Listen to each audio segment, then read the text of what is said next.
long-running case culminates in court today. Just take us through the background of what exactly these men were convicted of. Well, good afternoon, good day, Joanne. Well, these men were found guilty of crimes including treason, high treason, murder, sabotage, and terrorism last year. This is really the culmination of a story that began in 2002 when 8 bombs exploded in Soweto, in various parts of Soweto. One woman died in those explosions, and a few weeks later we heard of this organization for the first time, known as the Boeremag. And the story unfolded.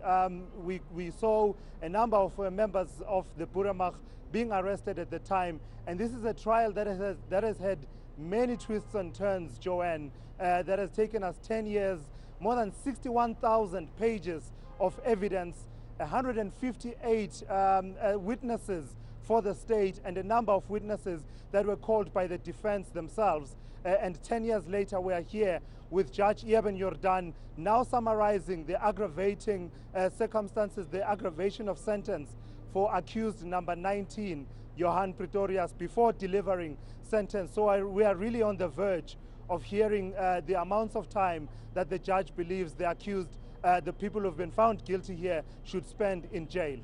I mean, an awful lot of money has been spent on this trial, over 36 million rand in legal fees. Why was it so important to set a precedent with this kind of trial, particularly focusing on the subject matter that the defense has put forward? Well, Joanne, this has been South Africa's first post-apartheid treason trial, and really at stake is the whole issue of the unity, the nation, and also the viability of the project of nation building across the racial lines.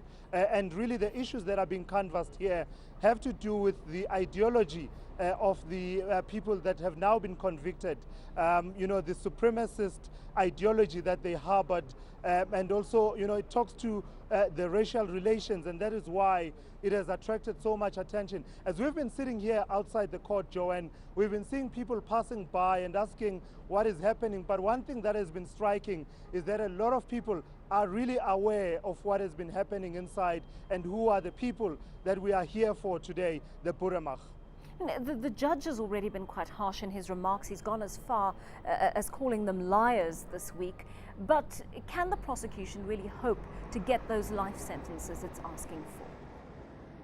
Well, there's no doubt about the judge's sentiments, Joanne. I mean, he's been summarizing now, for instance, about accused number 19, you know, saying that these accused are people who should have taken their families into consideration before getting involved with the activities of the Boeremag. You'll know that was one of the arguments in mitigation of sentence, that many of the accused were saying that the plight of their families should be taken into account, that their families have already suffered while they've been on trial, but the judge is clearly not impressed with those arguments.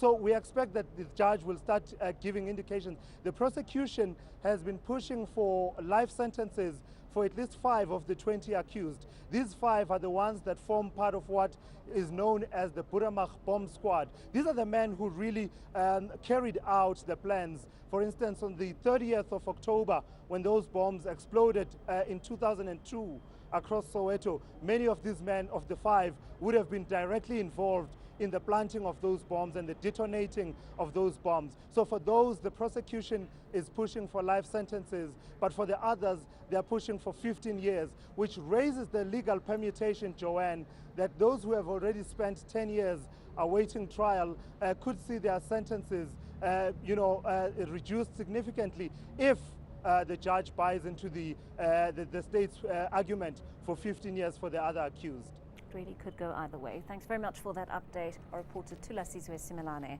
outside court. News that moves. eNCA.com.